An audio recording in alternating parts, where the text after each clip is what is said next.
Hey, what's up everyone? It's your boy, Hope. You know how we get things done, but we've got the sun in the building today with a crazy story. We're diving deep into the rise and fall of Nokia, a name synonymous with mobile phones back in the day. Seriously, these guys were legends. Remember the Nokia 3310, indestructible.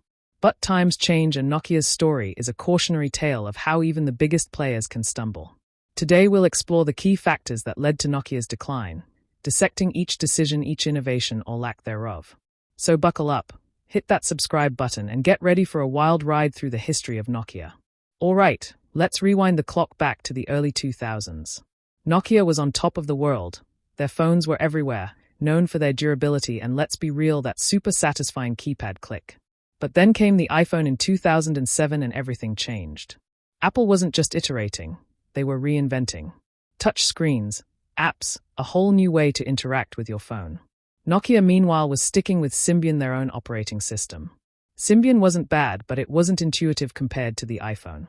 Nokia had smartphones and development, even touch screens. But they hesitated, worried about cannibalizing their existing market by the time they launched the N97. Their answer to the iPhone, it felt clunky, outdated. The smartphone revolution had begun and Nokia, the king of the feature phone, was caught flat-footed. Here's the thing about tech: you snooze, you lose. While Apple was pushing the boundaries of design and user experience, Nokia seemed stuck in a rut. Their phones, once icons of innovation, started to feel, well, boring. Remember their Nokia Engage? Ambitious, sure, but it tried to be a phone and a gaming device at the same time, and it just didn't nail either. Nokia's hardware was also falling behind: cameras, processors, displays, areas where companies like Samsung were making huge strides. Nokia seemed content with the status quo. They were relying on their past glory, on brand loyalty. But in the tech world, that only gets you so far. They missed the memo on evolving and anticipating what's next. By 2011, Nokia was in trouble. Their market share was plummeting and they needed a Hail Mary. Enter Microsoft and their Windows Phone operating system. On paper, it seemed like a match made in heaven.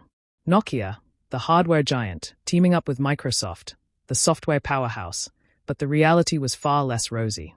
Windows Phone, while not a bad OS, struggled to gain traction against iOS and Android. It lacked the app ecosystem that developed to support the cool factor that had become synonymous with smartphones. The Lumia line of phones, while boasting some innovative features, couldn't compete with the likes of the iPhone and Samsung Galaxy S series. It wasn't just external factors that led to Nokia's downfall. Internal struggles played a significant role. Reports emerged of a bureaucratic structure, slow decision-making processes, and an inability to adapt quickly to the changing market. While smaller, more agile companies like Apple and Samsung could pivot quickly, Nokia seemed bogged down by internal politics and a reluctance to take risks. They were missed opportunities, internal conflicts, and a general sense of complacency that permeated the company. They had become so accustomed to being at the top that they failed to see the warning signs. Let's be real, Apple and Samsung were playing chess, while Nokia was playing checkers. Apple, with its sleek design and intuitive software, had captured the high-end market. Samsung, on the other hand, was flooding the market with a diverse range of Android devices catering to every budget and menu. Nokia, meanwhile, struggled to keep up. It was a perfect storm of external pressures and internal struggles that ultimately led to Nokia's downfall. Remember when owning a Nokia was a status symbol? Yeah, those days were long gone. As Nokia struggled to keep up with the competition, their brand image took a major hit. They were no longer seen as the innovators, the trendsetters. Instead, they became associated with outdated technology, clunky designs, and a general sense of being out of touch. In the cutthroat world of consumer tech, perception is everything. In the smartphone age, it's not just about the hardware or even the operating system. It's about the ecosystem. Apple understood this early on with iOS and the App Store.